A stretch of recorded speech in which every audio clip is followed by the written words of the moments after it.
Oke, baik. Kita mulai. Assalamualaikum warahmatullahi wabarakatuh. Waalaikumsalam warahmatullahi wabarakatuh. Oke, baik. Terima kasih atas kehadirannya. Alhamdulillah, pada kesempatan pagi hari ini kita masih bisa melanjutkan materi kuliah akuntansi syariah kita pada pertemuan kelima kalau nggak salah ya. Dan nggak kerasa kita sudah 5 kali pertemuan secara online. Sesuai dengan ketentuan, insya Allah kalau 1 kali pertemuan lagi adalah pertemuan ke-6, nanti kita bisa gunakan itu sebagai materi untuk UTS. Ya, walaupun nanti jadwalnya juga belum dipublish, tapi insya Allah di pertengahan bulan April nanti kita akan melakukan ujian tengah semester. Yang nggak kerasa waktu berjalan cepat sekali, setengah semester di semester genap ini sudah kita lewati, tinggal setengah semester lagi ke depan kita akan menyelesaikan semester genap, ya, kemudian ganti lagi ke ganjil. Ya, waktu itu memang cepat sekali, maka jangan sekali-kali menyia-nyiakan waktu. Oke, baik.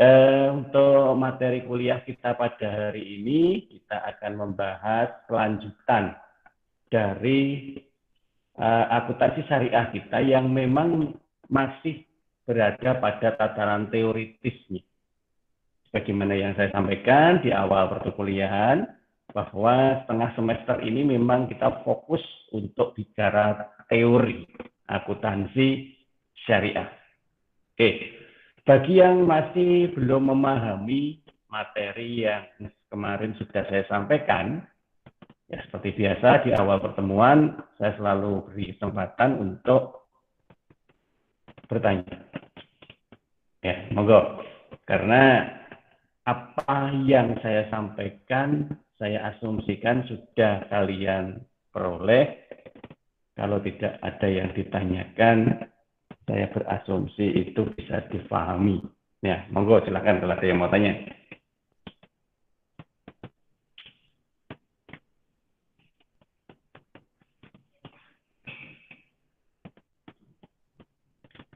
Oke, memang kalau jika belum ada yang bertanya, kita lanjut ke materi kita yang kelima. Kalau kemarin kita sudah membahas kerangka dasar, kita sudah membahas dasar-dasar filosofis, sudah mengarah ke beberapa hal yang sifatnya perumusan teori. Nah, sekarang kita akan coba lihat lebih detail lagi. Jadi apa yang saya sampaikan memang dari pertemuan ke pertemuan itu sifatnya mencoba menurunkan sebuah teori akuntansi syariah berdasarkan dari aspek nilai normatif yang diberikan. Ya, jadi tidak lagi ada yang bertanya-tanya terkait dengan bagaimana sih sebenarnya akuntansi syariah itu bisa terjadi berdasarkan dari aspek nilai normatif tauhid. Ya, itu harus sudah bisa terjawab. Target sampai akhir setengah semester ini.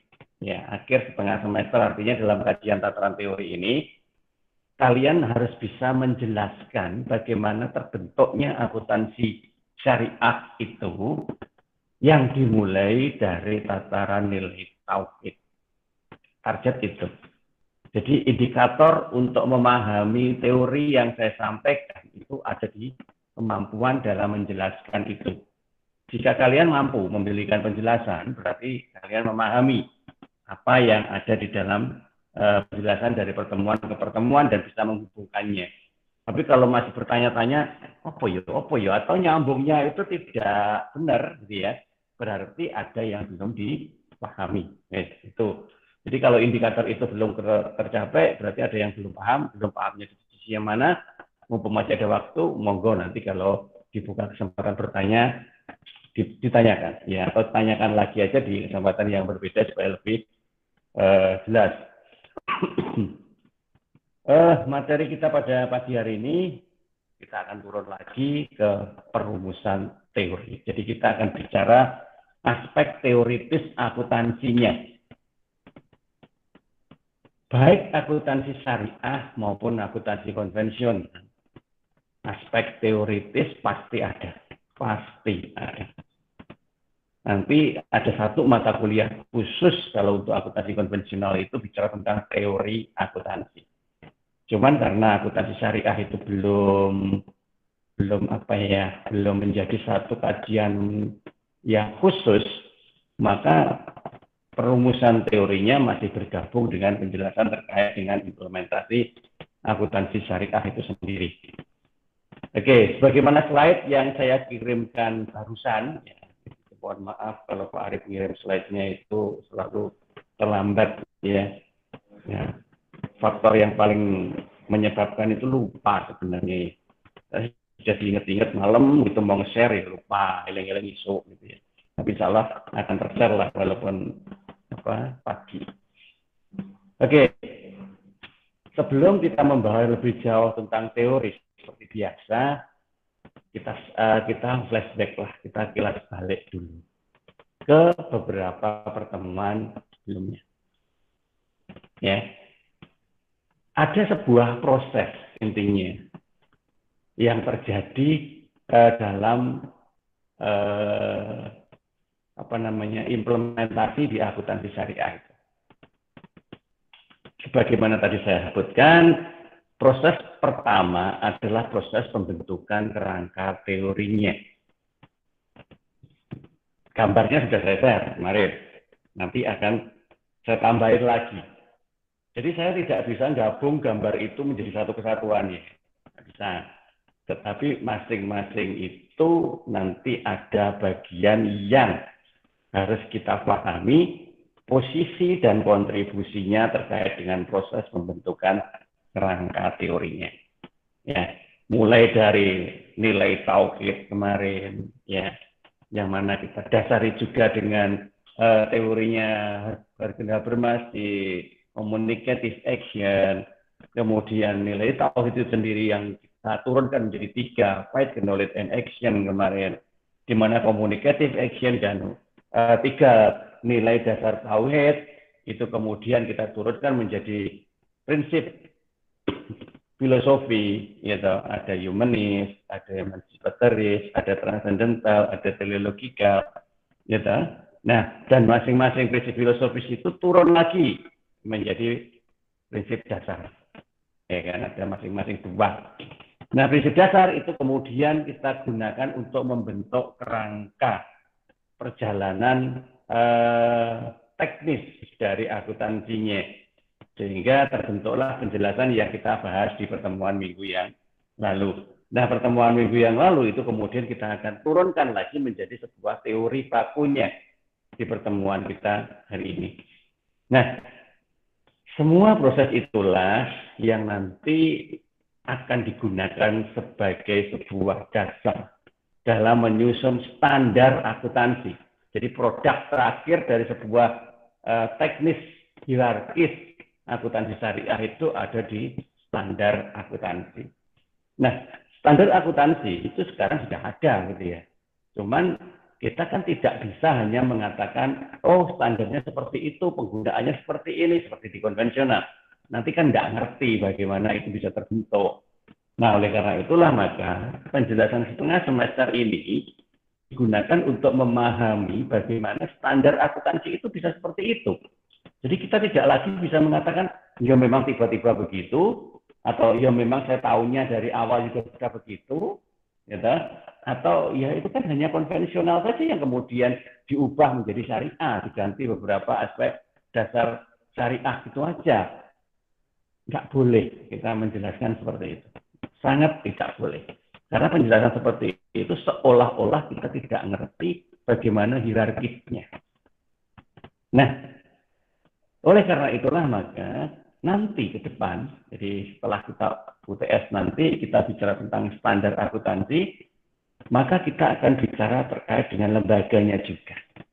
Lembaga yang kita maksud bukan sekedar IAI, tetapi kita akan mulai dari lembaga yang paling awal menyusun standar yang kita sebut dengan nama itu AAOIV itu ya. Accounting and Auditing Organization for Islamic Financial Institution. Jadi institusi finansial Islamik, ya, jadi institusi keuangan Islam yang merupakan sebuah organisasi dalam menaungi auditing and accounting. Ya. Jadi seperti itu. Cuman dasarnya adalah syariah. Nah, apa yang sudah diciptakan oleh AAWV itulah yang kemudian menjadi dasar yang ada di dalam akuntansi syariah yang berlaku di Indonesia lewat IAI. Nah, oleh karena itulah maka kita harus menyelami prinsip-prinsip dasar dari teori akuntansinya supaya apa?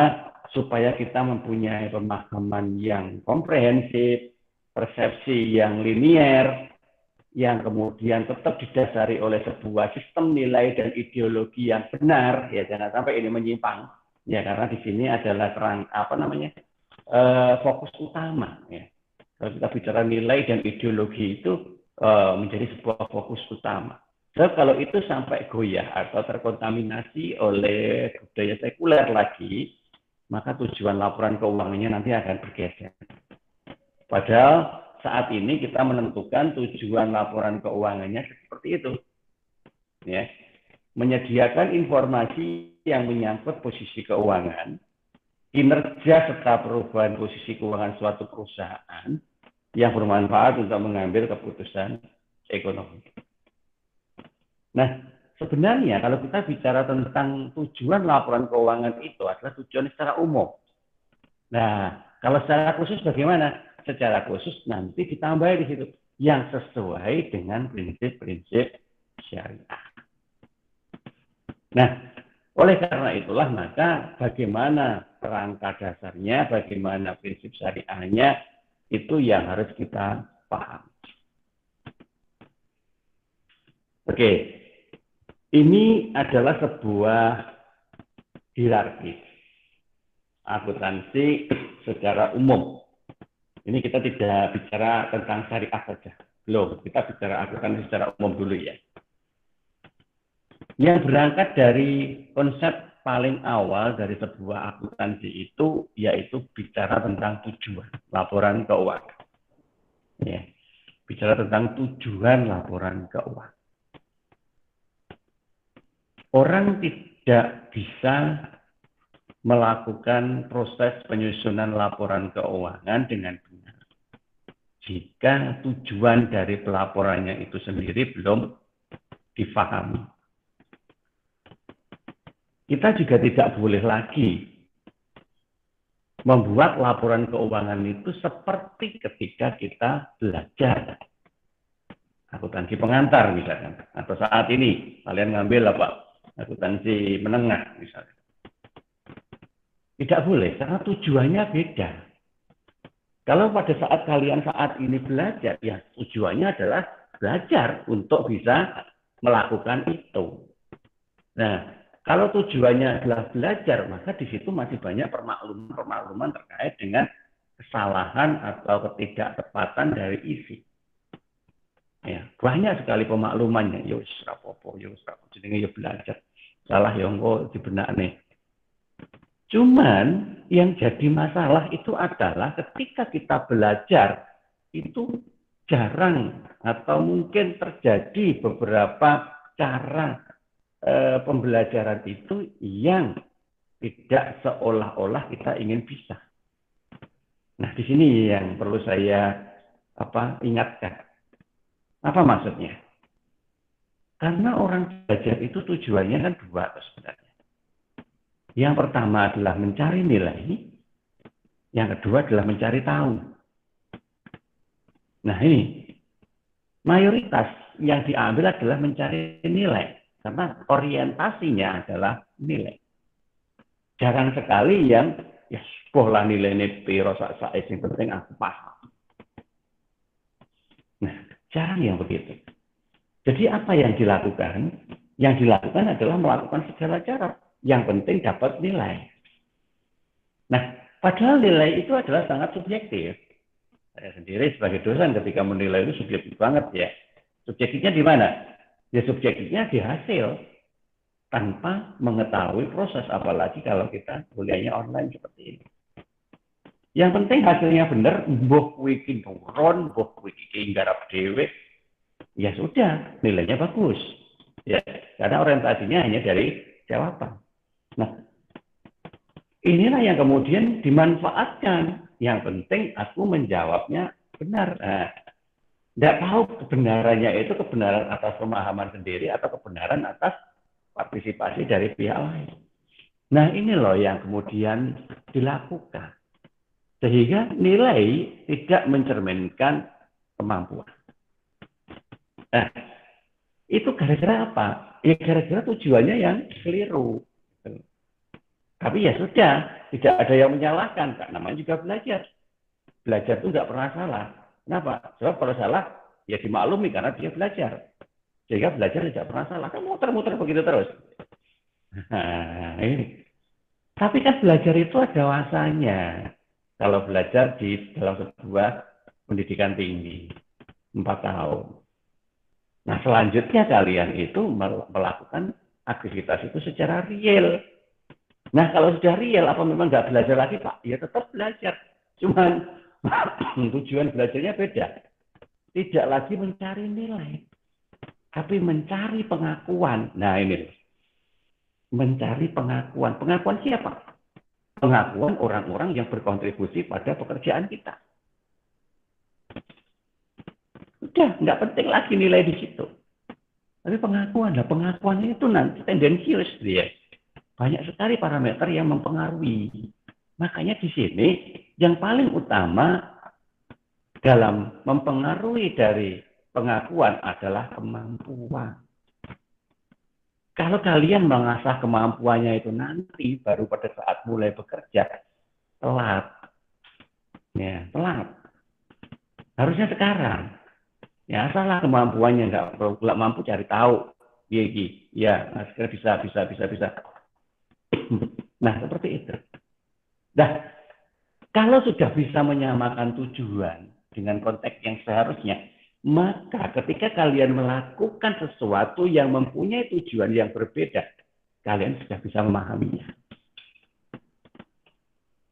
Nah, apa toh yang dimaksud Pak Arif itu? Yang dimaksud itu karena kita nanti akan berada pada sebuah bidang yang disebut dengan nama laporan keuangan. Laporan keuangan dari awal sudah disampaikan bahwa itu adalah sebuah informasi, sebuah bahasa komunikasi, dan apapun yang lain. Yang jelas, dengan laporan itulah kita akan menghubungkan apa yang terjadi pada unit yang kita kelola dengan orang-orang yang akan kita gunakan sebagai seorang investor atau yang berkontribusi terkait dengan usaha kita. Jadi ini sudah real ya. Jadi omong-omongan tenanan gitu ya, orang kok belajar omong. Nah, oleh karena itu harus mengikuti kaidah, tidak boleh semaunya. Kaidahnya adalah sebuah standar akuntansi. Nah sekarang, apakah kita langsung aja melihat standar akuntansi? Ya, memang begitu teknisnya. Cuman akan lebih baik lagi kita memahami bahwa standar akuntansi itu muncul karena ada sebuah hierarki struktur. Ya, tidak begitu saja ada. Buat apa Pak? Yang penting kan sudah disesuaikan dengan standar, kemudian laporan kan selesai. Selesai kalau kalian hanya sebagai pelaksana teknis. Tapi ingat, berulang kali Pak Arif sampaikan, pelaksana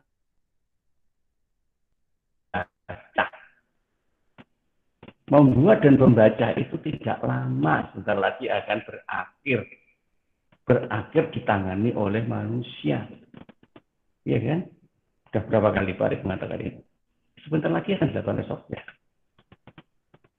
Kalau kalian hanya mentok sampai di kemampuan itu, ya sudah, siap-siap aja kalian akan digantikan oleh mesin. Siapa yang mau kalian salahkan nanti? Maka yang akan terjadi adalah penyesalan. Nah, sebelum itu terjadi, maka kita harus upgrade kemampuan kita. Tidak sekedar hanya bisa membaca atau membuat. Ya.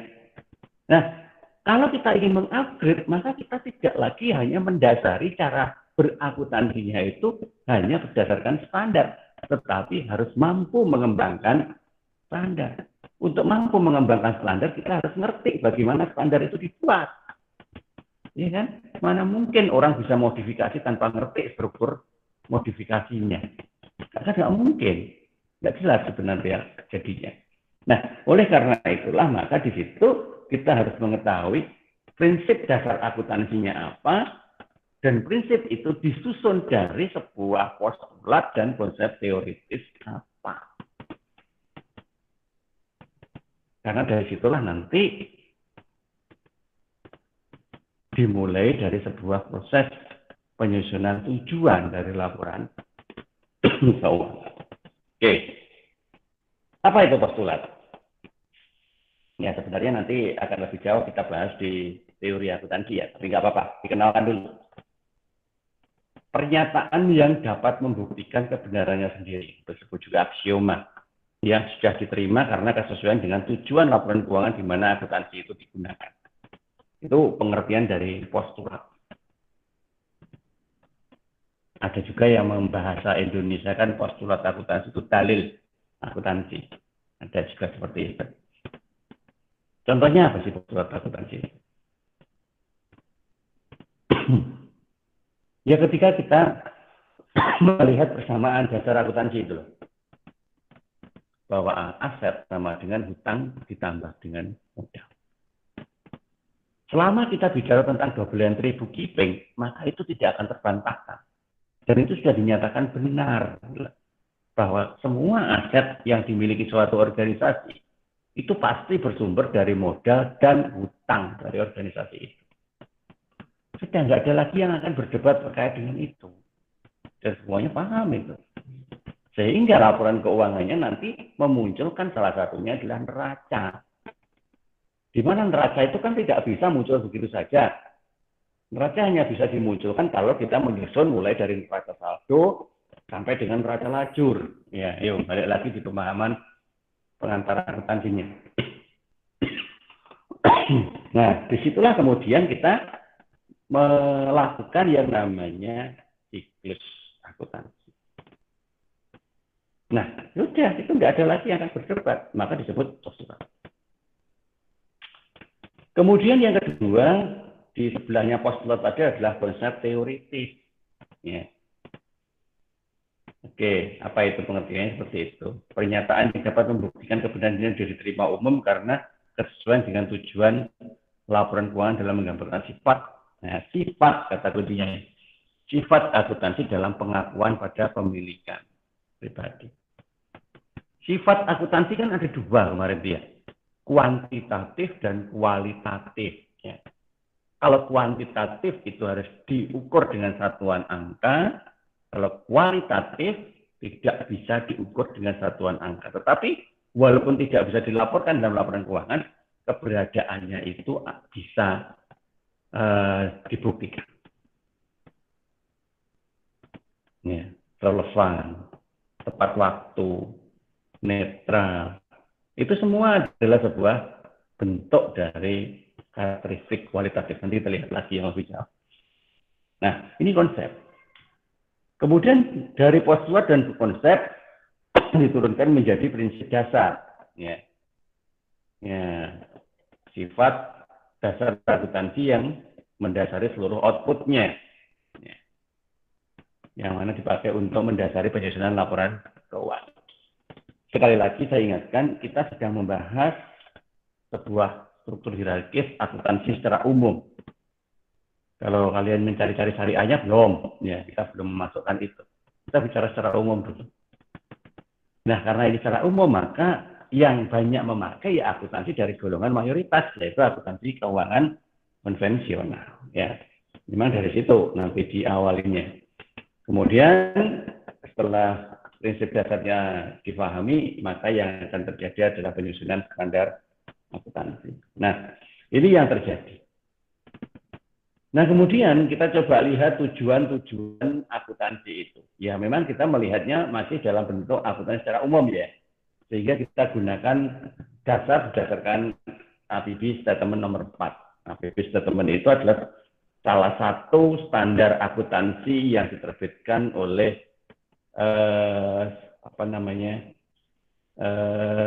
lembaga akuntansi internasional.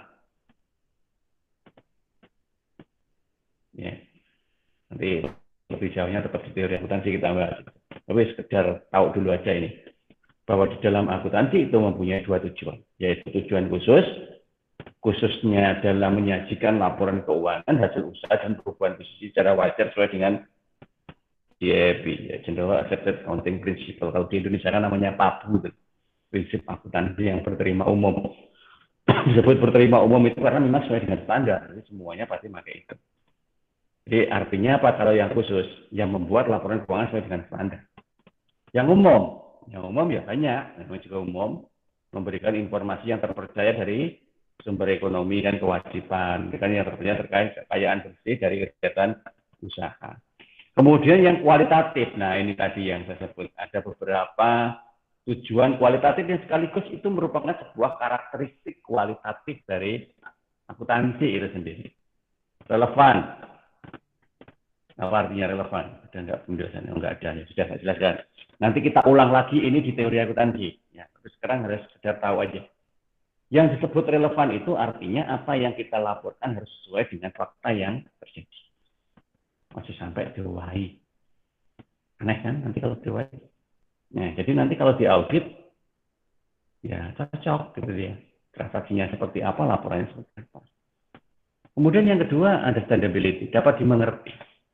Artinya, apa yang kalian laporkan itu tanpa harus ada penjelasan dari yang membuat, itu bisa dipahami oleh orang yang membaca.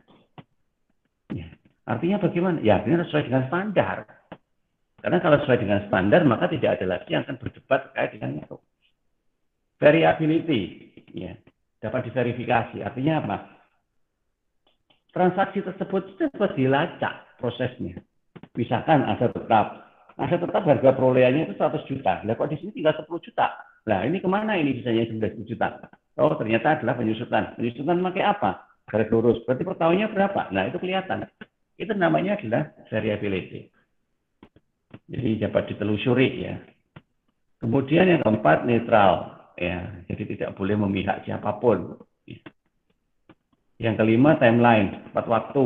Jadi kalau kita menyusun laporan ya memang harus sesuai dengan periodisasinya, atau kalau kita menuliskan transaksi ya sesuai dengan tanggal kejadiannya. Yang F adalah comparability, dapat dibandingkan. Ya karena standarnya sama, maka kita bisa bandingin. Kalau mungkin bandingin antar tahun ya. Kemarin dapat laba berapa sih? Oh sekian. Saiki, oh sekian. Naik atau turun? Nah, kenapa naik? Kenapa kok turun? Nah, itu dapat dibandingkan. Kemudian kita runtut coba 5 tahun. Nah, seperti apa progresnya. Nah, comparability. Atau kita bandingkan dengan perusahaan lain. Dan yang ke berapa itu? 6 ya. 7 ya, 7 ya. Komplit. Yang lengkap. Lengkap itu ya sesuai dengan standar akuntansinya itu menyarankan laporan ada berapa. Kalau konvensional ada 5, ya. Kalau yang syariah nanti ada 8. Laporan akuntansi keuangan syariah ada 8. Bahkan ada yang sampai 9 kalau ada penambahan informasi. Nah, itu tujuan kualitatif. Yang kita bicarakan ini masih secara umum. Nah, sekarang kita coba bawa itu ke dalam akuntansi syariah kita. Sebelum kita mengarah ke sesuatu yang teknis, kita mulai ada dari sesuatu yang umum dulu pada sebuah tataran akuntansi Islam. Ini sudah pernah saya sampaikan di pertemuan kemarin, ya, beberapa waktu yang lalu, bahwa akuntansi Islam itu ada jika memang orang-orang Islam itu sendiri sudah sadar bahwa apa yang menjadi dasar keyakinannya itu adalah sebuah bentuk aturan atas aktivitas atau muamalahnya di dunia ini. Ya. Jadi dimulai dari pemahaman itu dulu. Di akuntansi syariah itu ada, akuntansi Islam itu ada. Ketika orang-orang Islam itu sudah sadar bahwa salah satu hal yang harus dilakukan di dunia ini adalah bermuamalah yang menggunakan dasar-dasar aturan muamalah. Orang Islam itu ada berapa? Nah, ini pertanyaannya. Kalau secara KTP banyak, gitu kan. Secara pengakuan dan keyakinan atas Islam sebagai sebuah agama itu banyak. Gitu ya. Tetapi kemudian ketika agama itu harus melakukan dua hal, yaitu ibadah dan muamalah. Nah, disinilah mulai terpecah. Banyak yang memahami Islam itu adalah ibadah. Jadi, urusan agama adalah urusan ibadah. Banyak yang memahami seperti itu. Sehingga mayoritas orang geser ke sana. Sehingga menggunakan Islam hanya pada saat dia beribadah. Ya minimal sholat 5 waktu itu tiap harinya. Minimal itu ya. Dan setelah sholat, ya sudah kembali lagi seolah-olah bukan orang Islam. Ya, setelah sholat. Nanti kalau waktunya sholat, ya balik lagi sholat. Kan kita wudhu, ya kan? Kita sucikan gitu. Jadi dosa-dosa antara sholat itu kita sucikan dengan air wudhu. Ya, secara garis besar seperti itu. Tetapi ingat bahwa aturannya itu tidak hanya ibadah, tapi juga muamalah. Nah, kalau ibadahnya itu menggunakan ideologi Islam, ya muamalahnya juga menggunakan ideologi Islam. Maka orang-orang Islam yang sudah bisa membalanskan antara ibadah dan muamalah, maka akan terbentuklah yang namanya ekonomi Islam. Ya. Sehingga kita tidak bisa mengatakan masyarakat Islam belum tentu kalau ekonominya Islam. Pak Wapres sendiri sudah menegaskan kemarin Indonesia bukan negara Islam. Walaupun mayoritas penduduknya beragama Islam. Ya karena apa? Ya banyak faktor. Salah satunya kalau kita bicara secara internal ya, kita menempatkan Islam itu hanya pada tataran ibadah. Nah, di sinilah. Nah, bagi yang memang sudah mampu memahami tentang konsepsi teori ekonomi Islam, maka salah satu ajaran dalam ekonomi adalah akuntansi. Maka kita bicara dengan menggunakan teori akuntansi Islam. Harusnya kalian nyampe di sini pemahamannya. Perkara melakukan atau tidak itu kan pilihan loh. Yang penting ngerti gitu loh. Ya, yang penting ngerti dulu. Nah, setiap pilihan pasti punya argumen. Nah, ketika kita memang memilih menjalankan teori akuntansi Islam, maka salah satu dari teori akuntansi Islam itu pasti akan melakukan praktek laporan keuangan. Maka prakteknya pasti juga berdasarkan akuntansi syariah. Nah, ini secara otomatis terjadi. Kalau kita mau melihat kenapa kok itu belum terjadi, ya runtut aja ke atas. Pasti ada salah satu elemen di dalam bagian teori itu yang belum terjadi. Tidak usah nyalain siapa-siapa. Ya pasti semua dari seninya kok, ada alasannya kok. Nah, sekarang saya turunin lagi. Kalau memang praktek akuntansi Islam itu tadi harus dijalankan. Berarti yang menjalankan siapa? Kan tidak mungkin perorangan. Yang pasti ada sebuah lembaga, organisasi, perusahaan, atau apapun itu yang merupakan kumpulan dari beberapa orang yang menjalankan aktivitas usaha. Ya bentuknya apapun itu. Ya, bisa lembaga keuangan, bisa juga lembaga pelayanan, dan lain sebagainya. Ya, masing-masing lembaga pasti menjalankan tupoksinya sesuai dengan manfaat lembaga itu. Maka disinilah kita memulai menentukan tupoksinya itu harus sesuai dengan syariat. Karena tupoksi itu sudah bagian dari muamalah. Nah, di sinilah. Muamalah itu kan sebenarnya ada. Di pertemuan berikutnya akan saya jelaskan lebih jauh lagi. Muamalah itu ada, karena muamalah itu bagian dari aktivitas orang. Bukan berarti kemudian ketika kita itu beribadah, aktivitasnya tidak sesuai dengan apa yang kita ibadahi, ya berarti kan jomblo. Nah, kalau sudah sesuai dengan muamalah yang berdasar syariah, Maka salah satu dasar syariahnya nilai normatif pada surat Al-Baqarah 282 kemarin, yaitu mencatat. Ya, mencatat kegiatan transaksi yang tercatat. Maka itulah yang mendasari sebuah accounting. Ya. Sehingga yang akan muncul adalah sebuah hasil dari proses pembukuan berdasarkan dari transaksi yang dimasukkan dan laporan keuangan yang akan dihasilkan.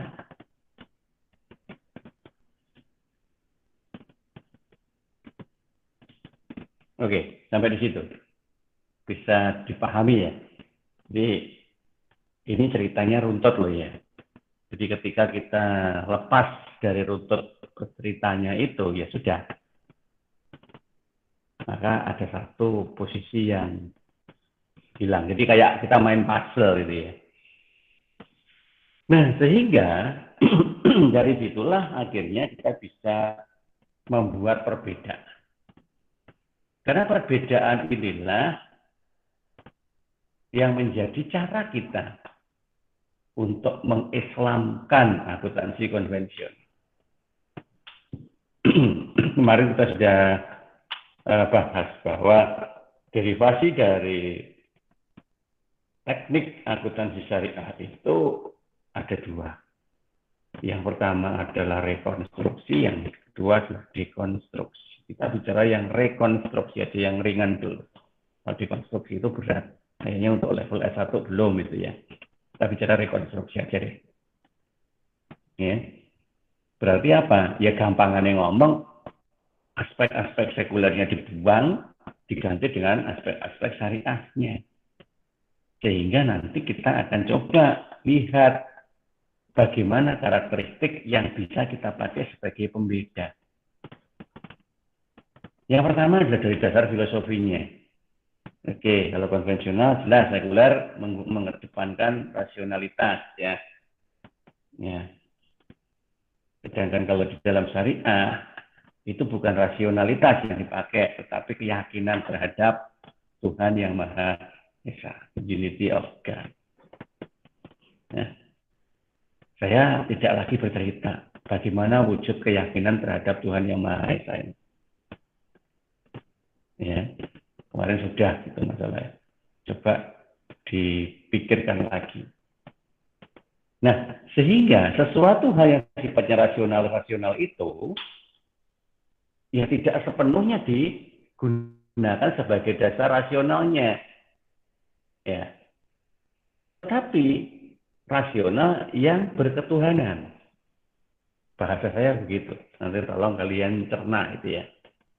Rasional yang berketuhanan. Artinya memang harus ada sinkronisasi apa yang kita lakukan di dunia ini dengan apa yang nanti akan menjadi tujuan kita setelah dari dunia ini.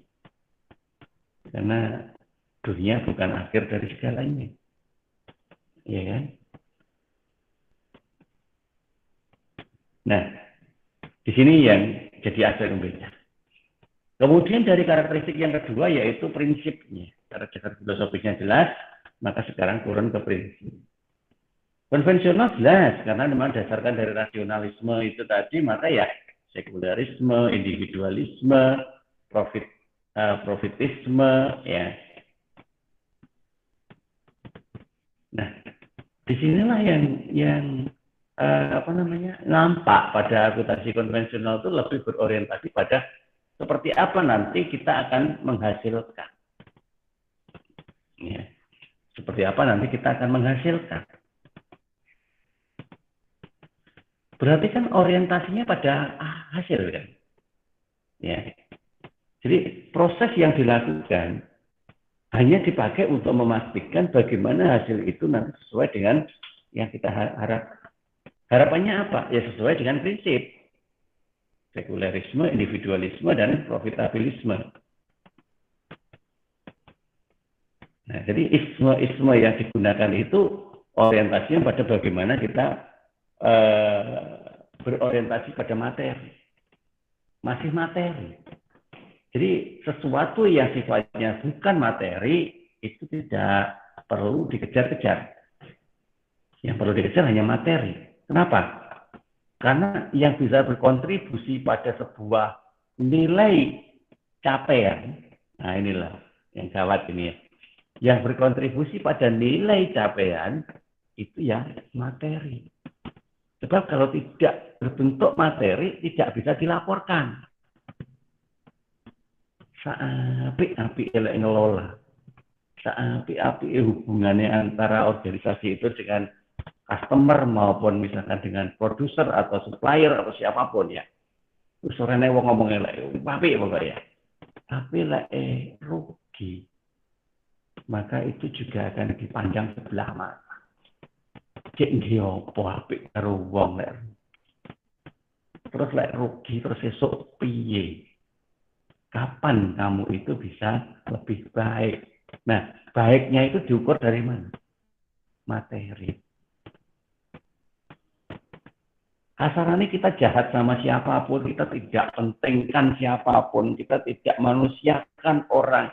Tetapi dengan begitu kita itu dari waktu ke waktu itu keuntungannya bertambah, maka itu yang kemudian diacungi jempol. Wah, hebat. Keuntungannya bisa semakin bertambah, berarti hebat. Pengelolaannya hebat. Orang tidak mau tahu bagaimana kelolaan itu dilakukan. Nah, inilah kalau kita itu berkontribusi hanya sesama manusia. Karena manusia itu hanya melihat one step ahead, jadi satu langkah ke depan. Ini kan, apa yang kelihatan aja yang nanti bisa digunakan sebagai bahan untuk penilaian.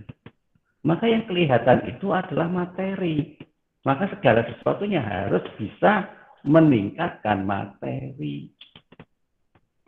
Ini yang ada di dalam sebuah prinsip sekularisme. Beda dengan syariah itu jelas tidak boleh. Materi tetap menjadi orientasi, tetapi bukan merupakan orientasi utama.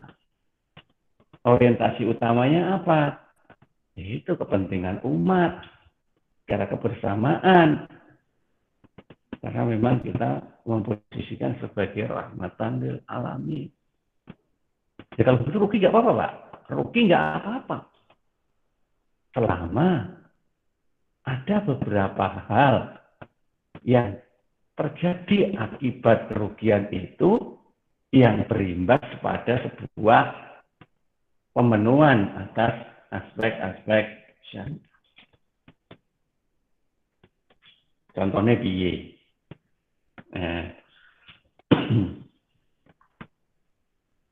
Banyak sekali sebenarnya ya.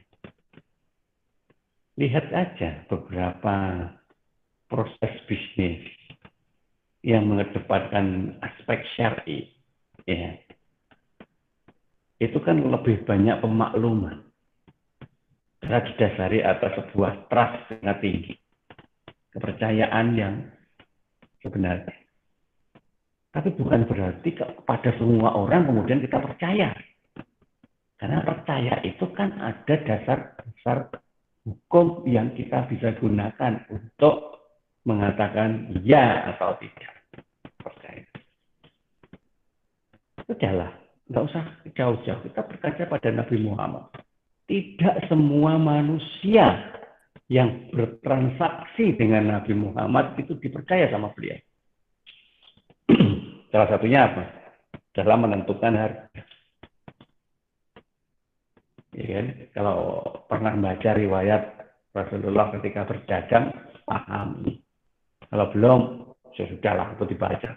Cari informasi itu. Banyak di Google. Bagaimana Nabi Muhammad itu menentukan harga dalam berdagang. Itu adalah salah satu contoh yang bisa kita gunakan untuk menentukan percaya. Karena percaya itu ada di aspek paling utama dalam transaksi syariah. Maka setelah kepercayaan itu kita tanamkan di situ, maka selanjutnya ya biarlah proses yang akan menentukan. Karena Islam mengatakan bahwa proses itu adalah bagaimana Allah berkehendak. Nah, itu kalau kita bicara prinsip. Kemudian kita bicara kriteria. Ya, kalau di dalam konvensional benar. Dasar hukumnya adalah kapitalisme. Ya, sedangkan di dalam syariah dasar hukumnya adalah Al-Quran dan hadis. Ya. Sehingga Ya, sudahlah. Mestinya kan sudah paham dari awal ini. Segala sesuatu yang mendasari dari aspek transaksionalnya, ya harus mengikuti aturan yang ada di dalam Al-Quran dan hadis. Nanti apa aja contoh-contoh konkretnya kita bahas di pertemuan yang lain. Nah, sehingga dalam kenyataannya, dalam kenyataannya, OIV sendiri, tadi ya, lembaga yang menyusun standarisasi akuntansi Islam pertama kan, dia ada di Bahrain ini. Ya. Tujuan dari kerangka teori akuntansi Islam seperti digunakan sebagai dasar pengembangan standar akuntansi. Nah ini loh. Kalau kalian tidak mengerti bagaimana aspek filosofisnya sampai dengan hierarki struktur akuntansinya, gimana caranya kalian bisa melakukan pengembangan gitu loh. Karena kita nggak menguasai isi. Maka saya mengajarkan mulai dari dasar supaya apa? Kalau ada aspek yang perlu dikembangkan, maka disitulah kalian memulai. Sebagai standar pilihan bagi organisasi Islam. Nah, oke, dasarnya memang itu. Sebagai pedoman atau alat ukur bagi pertimbangan subjektif manajemen dalam menyajikan laporan keuangan. Ya, bagaimana nanti laporan keuangan itu harus disampaikan. Kita hanya berorientasi pada materi atau yang lain. Meningkatkan keyakinan pada pemahaman para pemakai informasi akuntansi untuk percaya pada organisasi keuangan. Nah, kepercayaan itu memang beratnya. Makanya indikatornya harus jelas. Dan sekali orang itu percaya, dan selama indikator itu masih terjadi, ya maka akan selanjutnya mudah untuk dipercaya lagi. Meningkatkan keyakinan, pemahaman para pemakai informasi untuk percaya. Pengembangan standar yang lebih konsisten. Jadi orientasinya adalah ke depan, ya, tidak hanya sekarang. Nah, terus yang lebih detail lagi nanti bisa dibaca ini ya. Oke, rumusan tujuan laporan keuangan untuk, nah, saya contohkan Bank Islam, ya karena memang lembaga keuangan lah yang paling banyak menggunakan dasar syariah. Karena itu sifatnya adalah pelayanan transaksi keuangan kepada umat. Ya. Nah, itu nanti bisa dibaca lah. Ya, monggo silahkan nanti dipahami dulu aja. Nah, sekarang kita lihat dari kerangka lagi. Ada 4 level dalam kerangka teori akuntansi syariah menurut Hanifah. Ya. Kalau kita bicara yang pertama kali adalah tauhid, maka di situ pasti mendasari pada Quran, hadis, fikih. Ya. Di dalam fikih itu masuk qiyas, ijtihad, ijma para ulama juga masuk di situ semuanya. Ya. Artinya apa? Semua tafsir-tafsir yang ada di dalam kitab tafsir itu bisa dipakai. Karena tafsir itulah yang digunakan untuk menjabarkan berdasarkan hasil qiyas, ijtihad, dan mungkin dari ijma juga. Nah, kemudian level kedua adalah tujuan dari syariahnya. Terus mau kemana sekarang? Ya kembali lagi ke yang kemarin, menciptakan keadaan sosial dan kebaikan, meraih kebaikan pada masyarakat di dunia wal akhirat. Ya karena sifat dasar dari manusia sebagai makhluk yang rahmatan lil alamin. Nah, inilah yang harus dimunculkan. Nah, kemudian turun lagi jadi level ketiga. Level ketiga sudah menyentuh pada sebuah sikap. Etika dan moralitas yang terdiri dari iman, takwa, kebaikan, ibadah, kewajiban, ikhtiar, hubungan dengan Allah, hubungan dengan manusia, berkah. Ya, itu semua sudah mengarah pada sikap. Karena dengan sikap itulah baru kita bisa menentukan bahwa seseorang itu memang sudah sesuai dengan ketentuan syariah atau belum. Nah, kalau sampai level ketiga itu sudah muncul, maka otomatis di level keempat itu akan menjadi perwujudannya. Ini sebenarnya sudah ya, strukturnya di pertemuan kemarin yang akan tercermin dalam aktivitas bermusyawarah dan tanggung jawab atas tiga keputusan diambil, ekonomi dengan menentukan konteks kehalalan, thayyibannya yaitu menghindari riba, dan alokasi terhadap zakat. Sedangkan aspek yang ketiga yaitu sosial, yaitu bagaimana kepentingan publik dan menjaga amanah. Nah, 4 level inilah yang sebenarnya menjadi sebuah bagian dari kerangka. Di mana kerangka itu, nah kerangka itu kita analogikan itu menjadi sebuah bentuk, ya. Anggaplah itu sebuah bentuk. Bentuk itu baru kita katakan ada jika dia itu berada pada sebuah dimensi. Ya. Nah, sekarang dimensi berapa? Ada berapa dimensi? Ya. Ada 1 dimensi, ada 2 dimensi, ada 3 dimensi. Sebenarnya dimensi itu sampai 4 dimensi. Cuman yang bisa dibuktikan secara akal pikiran itu ya hanya ke 3 dimensi aja. Nah, akuntansi syariah itu masuk sampai dimensi yang keempat. Ya, kalau dimensi yang ketiga itu kan bentuk. Dimensi yang kedua itu gambar. Dimensi yang pertama itu adalah ide. Ya.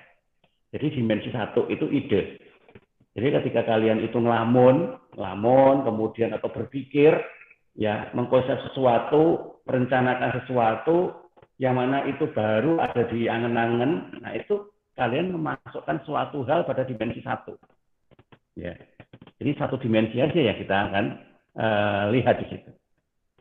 Nah kemudian kalau kalian itu sudah mulai menuangkan ide kalian itu menjadi sebuah coretan, ya, ilustrasi, gambar, pola, bentuk, model, struktur. Nah itu sudah masuk ke dimensi yang kedua. Jadi 2 dimensi. Ya. Nah kemudian ketika itu kalian jalankan menjadi sebuah aktivitas, maka itu jadi dimensi yang ketiga. 3 dimensi. Dan yang terakhir, ketika semua hal itu kalian serahkan sepenuhnya kepada Allah sebagai pemilik segalanya untuk mendapatkan ridho dari Allah. Kemudian tujuannya menciptakan keadaan ekonomi dan sosial dan melakukan sebuah kepentingan. Ya kita semua yang memulai tadi ya. Kita kembali kepentingan pribadi kita. Tetapi ada batasannya, yaitu batasannya atas syariat. Nah, kalau itu semua sudah kalian masukkan ke dalam dimensi yang ketiga tadi, maka itu sudah berada pada dimensi yang keempat. Ya, sudah berada pada dimensi yang keempat. Nah, inilah dimensi yang ada di dunia ini. Nah, kalau begitu bagaimana pengukurannya? Pengukurannya itu berarti kolaborasi antara yang ada di dimensi ketiga dengan dimensi yang keempat. Maka muncullah di situ adalah zakat. Di mana zakat itu tidak sekedar kita memberi, tetapi bagian dari sebuah ibadah. Karena zakat adalah salah satu rukun dari rukun Islam. Ya. Bagian dari salah satu rukun Islam. Berarti rukun Islam bicara tentang ibadah. Ibadah yang ada sinkronisasi dengan muamalah. Karena kita hanya bicara ibadah saja, maka zakat hanya sebatas pengertian. Kalau ada orang miskin, orang minta-minta, orang tidak mampu, kita hanya ngomong, tak nih ya, kasihan. Tapi nggak ada aktivitas. Memang mereka cukup dikasihani tok dengan kalimat? Tidak. Maka ada aktivitas. Salah satunya adalah zakat. Karena di dalam setiap harta kita terdapat harta orang lain, baik yang meminta atau tidak meminta. Maka harus kita keluarkan. Maka dikatakan itu tazkiyah, pensucian dari harta. Ya wes, nggak dilanjut sampai situ dulu. Nah, supaya tidak kotor lagi, ya sudah hindari yang namanya riba. Semua hal yang berpotensi menyebabkan riba. Saya tidak hanya menyebut bunga ya. Karena bunga itu hanya salah satu yang paling secara umum dimaknai menjadi riba. Tetapi yang kalian harus pahami itu bukan sekedar contohnya bunga, tidak. Jadi kalau tidak bunga nggak riba no. Nah, tidak. Tapi konsepsinya, kenapa kok bunga itu menjadi riba? Kalau begitu riba itu apa? Bunga itu apa? Kalau begitu bagaimana kita mengganti bunga itu supaya tidak menjadi riba? Jadi mengganti itu ada juga hierarkisnya, tidak sekedar hanya rename gitu ya. Ya. Nah, di sini loh, fungsi memahami maksud. Bisnis hasil. Memang orientasinya hasil, ya, bukan proses. Tetapi orientasi hasil di sini itu bukan kok kemudian kita mengabaikan proses seperti yang ada di sekularisme. Tidak. Ya. Karena kita sudah selesai menata proses, maka kemudian bagaimana kita mampu untuk mensikapi hasil. Maksudnya begitu, hasil gitu. Ya. Kalau sudah dapat hasil terus mau apa? Nah di sini loh, jangan sampai setelah dapat hasil, balik lagi jadi konvensional. Kelak sekuler meneh, ngeliat kafir meneh, bener-bener jadi mu'alaf kafir meneh. Nah ini yang salah, gara-gara kita salah memahami. Nggak boleh, maka harus paham itu. Kasih sayang Allah, normatif sekali. Bagaimana kasih sayang Allah? Ya itu nanti tolong dirasakan dan dipahami. Benar, kemarin sudah, tanggung jawab juga sudah. Nah, itu semua adalah sebuah cara kita untuk menentukan sebuah proses. Ya. Jadi Pak Arif memang hanya bisa ngomong, namanya juga dosen. Tetapi apa yang diomongkan itu juga mengarah kepada hal-hal yang bisa kita lakukan. Ini memang baru dimensi yang kedua. Baru dimensi yang kedua belajar seperti ini. Dimensi yang ketiganya nanti coba kalian melakukan. Tidak harus pada sebuah pekerjaan, tetapi sebuah amalan. Karena setiap manusia yang melek itu ya, bangun tidur itu pasti melakukan amalan sampai tidur lagi nanti. Nah sekarang apa wujud dari syar'i atas amalan yang kita lakukan dalam setiap hari? Itu sudah cara kita untuk belajar dalam dimensi yang ketiga. Tidak harus nanti harus menunggu jadi akuntansi. Enggak. Ya, ini kan hanya sebuah contoh realnya saja. Tapi di dalam hal-hal lain, pada prinsipnya kita bisa melakukan juga. Nah, ini pengukurannya ya. Nah, sehingga di dalam sebuah strukturnya, ya ini kembali lagi sebenarnya ini penjelasan dari kesimpulan apa yang kita bahas tadi. Yang jelas semuanya dilandasi dari Allah, Tauhid, ya. Unity of God, Tuhan yang Maha Esa. Nah, Tuhan itu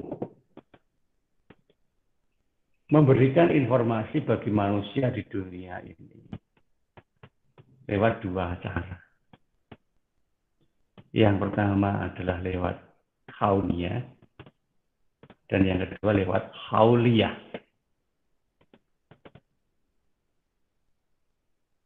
Nabi Ibrahim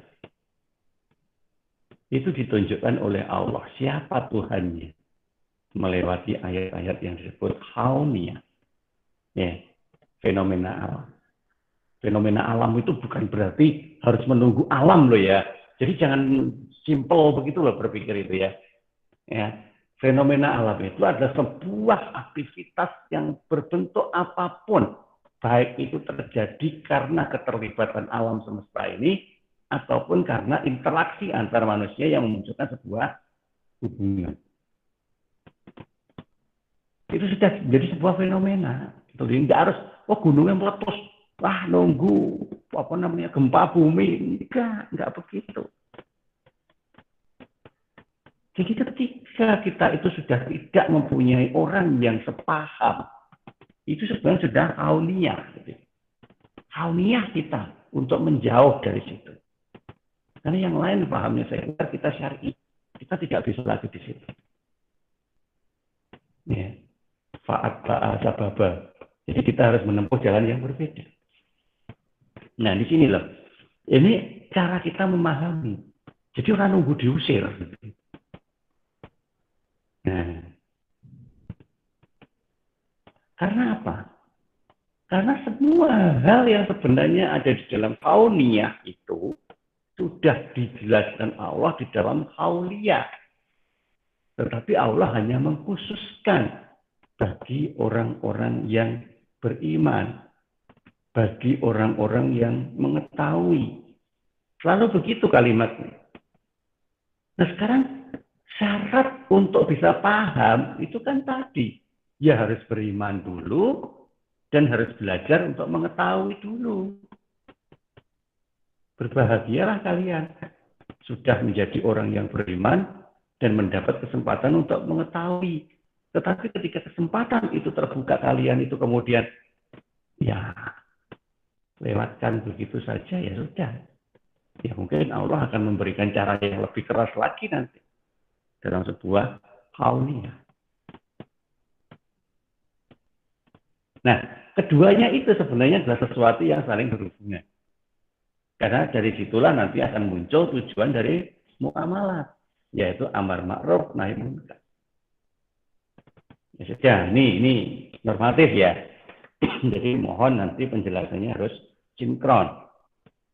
Nah, untuk amar ma'ruf nahi munkar itu apa bentuknya? Ya maslahatnya. Ya kemarin sudah juga itu kan. Ya, kerjasamanya, menghapus riba, zakat, dari pemborosan. Yang itu semua akan turun menjadi postulat dan prinsip dasar akuntansi. Nah ini. Jadi untuk menjadi postulat itu tidak sekedar hanya tujuan laporan keuangan secara umum seperti di dalam akuntansi konvensional. Tetapi tujuan yang secara utuh itu tadi terjadi mulai dari tauhid. Ya. Jadi lebih kompleks di dalam akuntansi syariah. Jadi tujuan yang di dalam akuntansi konvensional kan hanya tujuan umum, tujuan khusus. Tapi kalau di sini itu tujuan yang secara menyeluruh seperti itu. Nah, barulah nanti menjadi sebuah postulat dan prinsip akuntansi syariah. Dan kemudian dari postulat prinsip itu akan turun menjadi standar. Sama itu, ada turunnya sama dengan aspek yang ada pada akuntansi konvensional tadi. Nah, sehingga kalau lebih detail lagi, ya ini loh kerangka teorinya. Kalau mau bicara lebih detail lagi ya. Unity of God, tetap yang pertama, yaitu Allah lah yang menjadi paling utama dalam sebuah proses. Ya, di mana Allah itu memang menurunkan aturan dalam bentuk Al-Quran. Ya, yang mana memang lewat Nabi Muhammad, supaya Nabi Muhammad membuat syiar. Ya, buat syiar Islam pada saat itu. Ya, tapi bukan berarti kemudian setelah Nabi Muhammad selesai. Ya memang Nabinya selesai, Rasulnya selesai. Tetapi sebagai orang-orang yang sudah mengerti tentang bagaimana Islam, tetap jalur yang harus kita sampaikan adalah dakwah. Karena apa? Membuka pemahaman masyarakat dengan mengkolaborasi antara Al-Quran dan Al-Hadis. Nah kalau urusannya masalah urusan agama, ya tentang ibadah. Nah, kita bicaranya tentang urusan muamalah tadi, sehingga yang akan kita fokuskan adalah bagaimana akuntansi syariah ini nanti digunakan. Ya, mulai dari bagaimana postulatnya, bagaimana konsepnya, postulat dan konsep akan bentuk sebuah prinsip, prinsip membentuk sebuah standar, standar menjadi laporan keuangan akuntansi syariah, ya, di mana laporan keuangan syariah itu harus memenuhi 3 aspek, yaitu aspek keuangan, aspek sosial, dan aspek syariah. Udah itu 3. Kalau lihat ya akuntansi konvensional ya hanya 1 aspek keuangan. Tok, til, selesai. Perkara nanti di sosial jadi ribut, ya urusannya dia. Syariah apalagi karena tidak kenal Tuhan di situ. Maka kita selalu mengatakan bahwa tidak ada Tuhan di dalam laporan keuangan konvensional. Nah, oleh karena itulah akhirnya di dalam sebuah konteksnya tadi, maka kita balik lagi ke struktur teorinya. Sudah sama sebenarnya dengan struktur teori akuntansi secara umum. Cuman yang berbeda adalah bagaimana kita merumuskan tujuan laporan keuangan itu untuk membangun postulat akuntansi dan konsep teoritis akuntansinya yang berbeda dengan akuntansi konvensi. Nah, kalau sudah berbeda, berarti apa yang akan terjadi? Ya jelas nanti di sini akan melewati proses yang berbeda. Inilah yang beberapa kali sering saya katakan bahwa akuntansi syariah itu disusun melewati 2 proses, 2 cara. Ya, yang pertama adalah rekonstruksi, yang kita sebut dengan nama pragmatis. Ya. Ini saya memperkenalkan konteks baru juga ya. Jadi nanti kalau bicara dengan kondisi yang berbeda itu kalian tidak kemudian bingung. Bisa jadi podo wae, cuma dijelaskan dengan kata yang berbeda. Ya. Rekonstruksi yaitu pragmatis dan dekonstruksi yaitu idealis. Nah, rekonstruksi namun juga rekonstruksi ya berarti kan memang akuntansinya sudah ada, yaitu akuntansi konvensional. Nah, akuntansi konvensional itu dihilangkan aspek sekulernya diganti aspek-aspek syariah. Maka adopsi yang dilakukan adalah dengan menyesuaikan, sehingga dasar teori yang dipakai adalah entitas, ya, entity teori. Ya, teori entitas mengatakan bahwa apapun yang dilakukan harus ada manfaatnya terkait dengan pengembangan entitas itu sendiri.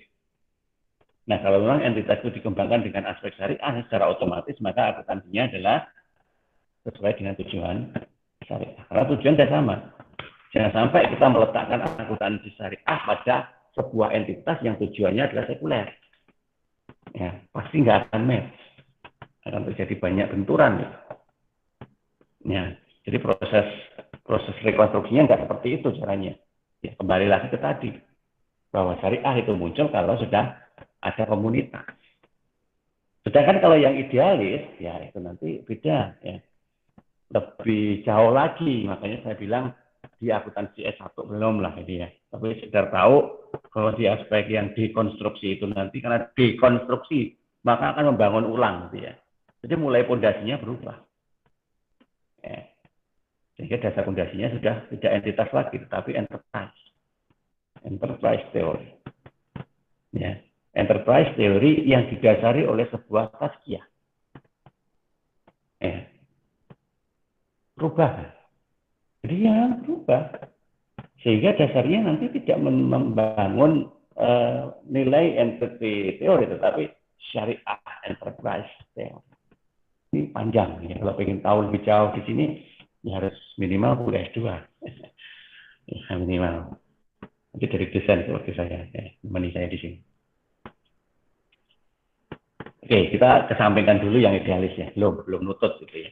Kita bicara yang pragmatis dulu aja. Karena memang disinilah nanti apa yang akan dilakukan secara teknis itu terjadi. Ya, yaitu entity teori. Nah, bagaimana prosesnya?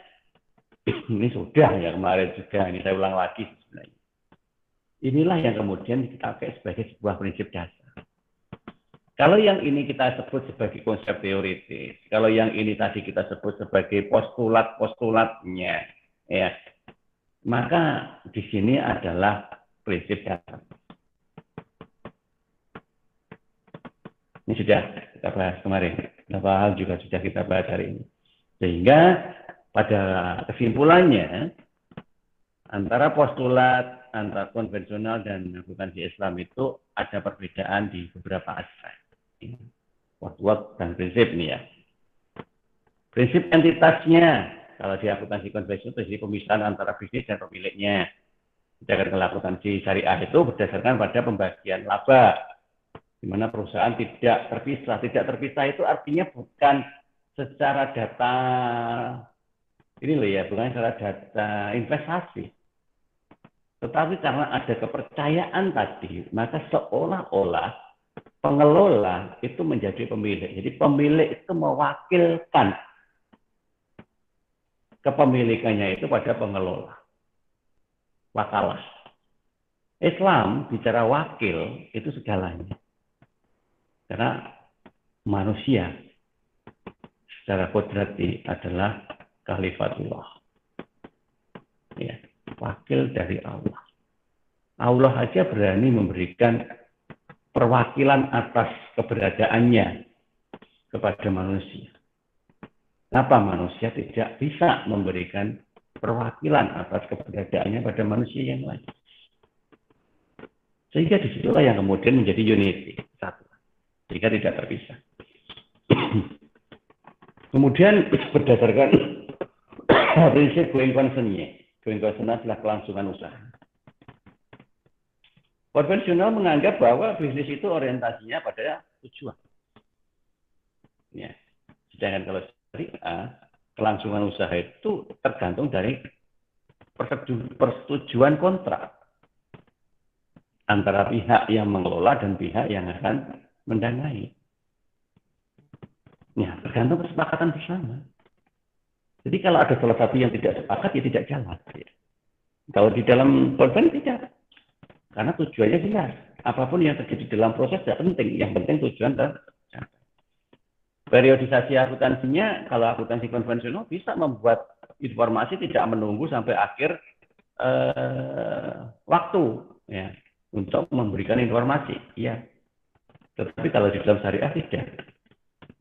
Syariah hanya bisa memberikan penjelasan atas nilai kontribusi setelah ukuran periodisasinya itu jelas. Kenapa? Ya karena dasarnya adalah untuk penghitung zakatnya. Jadi kalau memang kita harus memilih orientasi utama itu keuntungan atau zakat, maka yang menjadi prioritas adalah zakatnya dulu. Ya, sehingga aturan yang digunakan adalah aturan zakat. Masalah itu kemudian masih ada keuntungan, yaitu adalah nikmat yang diberikan oleh Allah setelah kita mampu mencukupi semua kewajiban kita. Nah, seperti itu loh. Jadi, seandainya orang itu berdoa, ya, berdoanya bukan kok, ya Allah berikan saya banyak rezeki, berikan saya banyak uang, supaya saya bisa melakukan apapun yang ada di dunia ini. Ya kalau seperti itu Allah juga masih bertanya-tanya. Memang kamu cuma butuh uang. Kalau kamu tak kasih banyak uang terus gak sehat, ya. Kan kamu tetap bisa melakukan apapun. Salah satunya adalah berobat. Ya. Maka Allah kasih banyak uang, tetapi gak sehat. Ya. Coba kalau doanya itu diubah. Misalkan gini, kita melihat banyak sekali fakir miskin dan golongan-golongan asnaf yang lain itu yang ada di sekitar kita. Ya. Dan ternyata nggak ada yang mengkoordinir kehidupan mereka. Sehingga sumber penghasilannya nggak jelas. Padahal menurut Islam jelas. Semua itu tadi bisa didanai dari zakat. Terus sekarang siapa yang mengkoordinir zakat? Nggak ada. Ya, masa kita berdoa kepada Allah. Ya Allah, selalu berikan kami kesempatan untuk melakukan koordinasi antara pihak yang membutuhkan dalam rangka untuk sumber dan penyaluran zakat. Ya maka di situ nanti dengan secara tidak langsung kita akan diberikan ya semacam cara ya supaya apa? Supaya kita bisa selalu untuk memberi.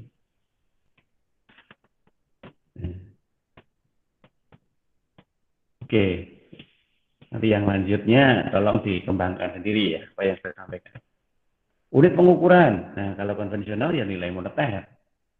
Sedangkan kalau yang syariah ya bukan sekedar moneternya, tapi kuantitas atau saya sebut juga harga.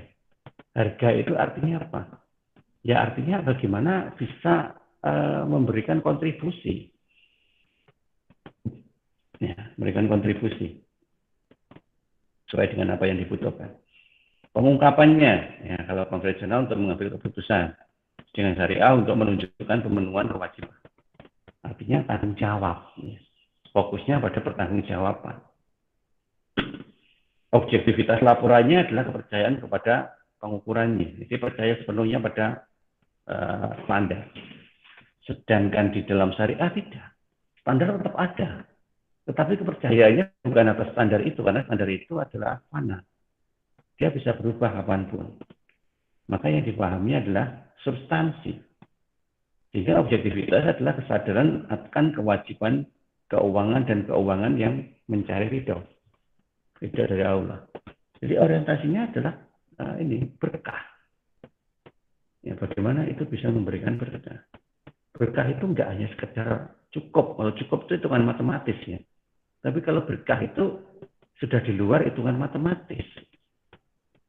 Bisa jadi 1 dikurangi 1 itu tidak 0. Tapi 1 kurangi 1 bisa 27. Karena matematika Allah beda dengan kita.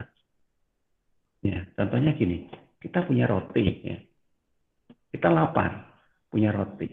Bisa beli deh, ya kan? Nah, kemudian kita kalau makan roti itu harusnya kenyang. Setelah kenyang berarti kita puas. Kita menikmati atas kenyangnya perut kita. Logikanya begitu.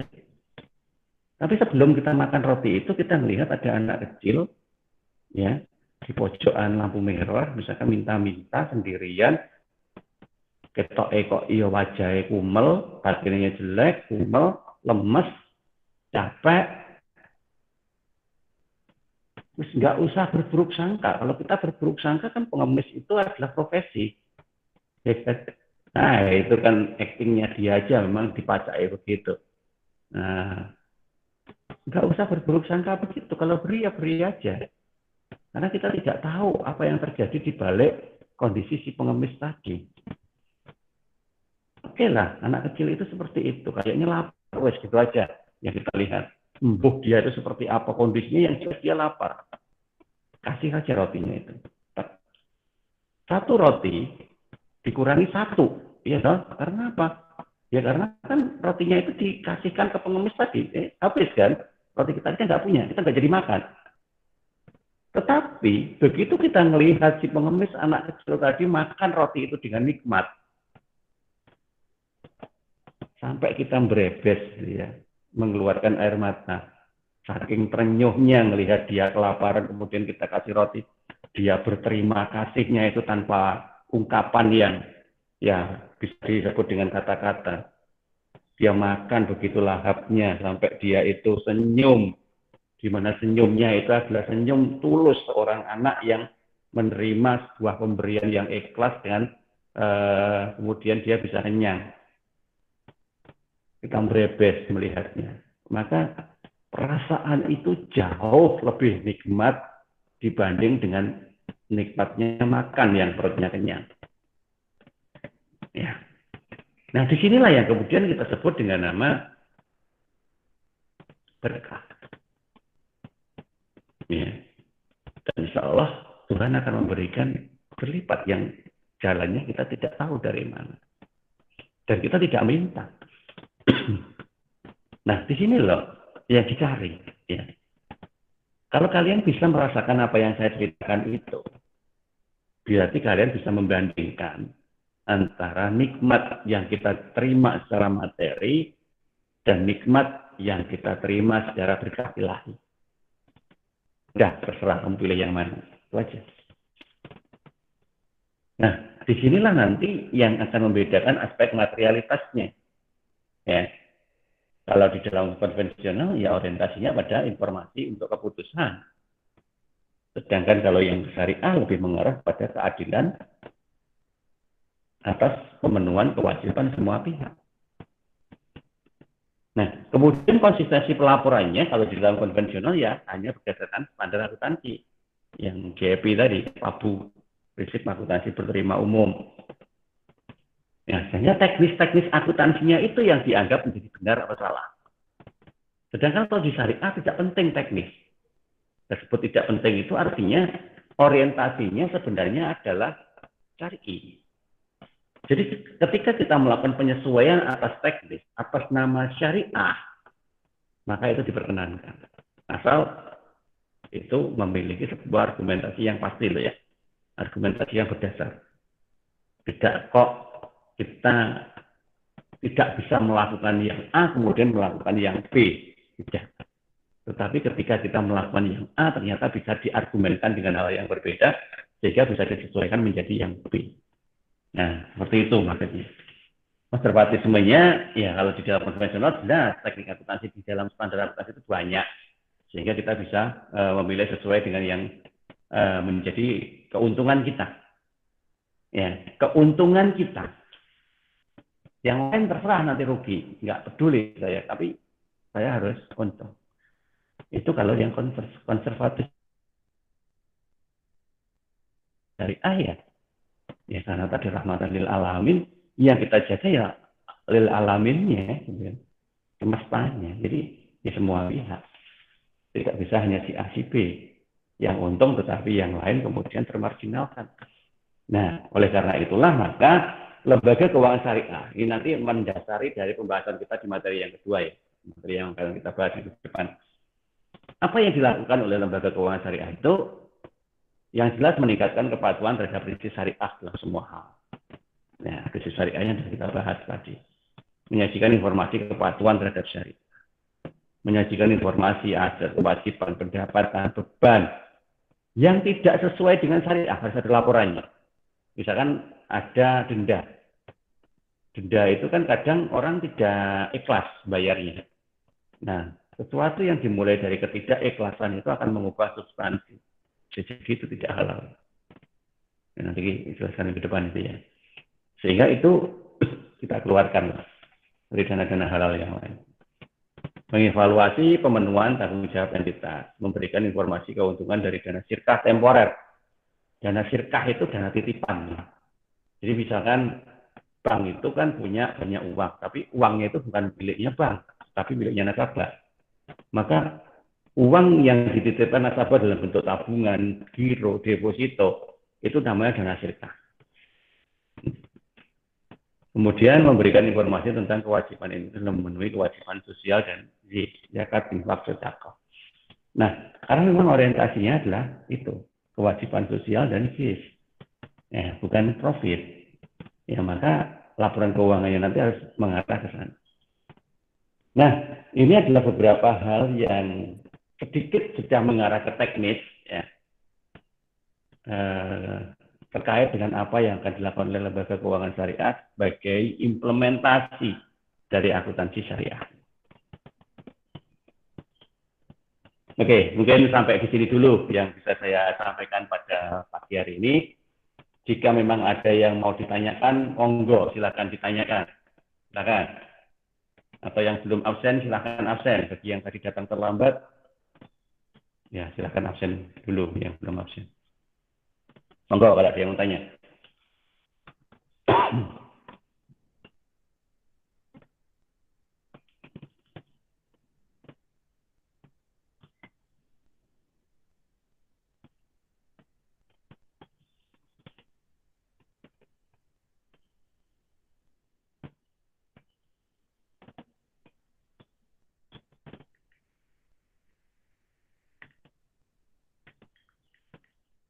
Oke, kalau memang tidak ada yang tanya, ya untuk menghemat kuota paket datanya juga, ya sudahlah. Untuk saat ini kuliah saya cukupkan sampai di sini dulu. Insya Allah kita akan ketemu lagi di pertemuan minggu yang akan datang. Seperti biasa, insya Allah nanti ini akan saya share di YouTube seperti biasa, karena ini sudah saya rekam. Mohon nanti bagi yang belum bisa memahami apa yang saya sampaikan hari ini atau yang mengikuti kuliahnya tadi agak terlambat, silahkan pelajari lagi dari penjelasan saya pagi ini di YouTube. Oke, mungkin begitu yang bisa saya sampaikan. Terima kasih untuk perhatiannya. Semoga bermanfaat. Kita akhiri. Assalamualaikum warahmatullahi wabarakatuh. Waalaikumsalam. Waalaikumsalam warahmatullahi wabarakatuh.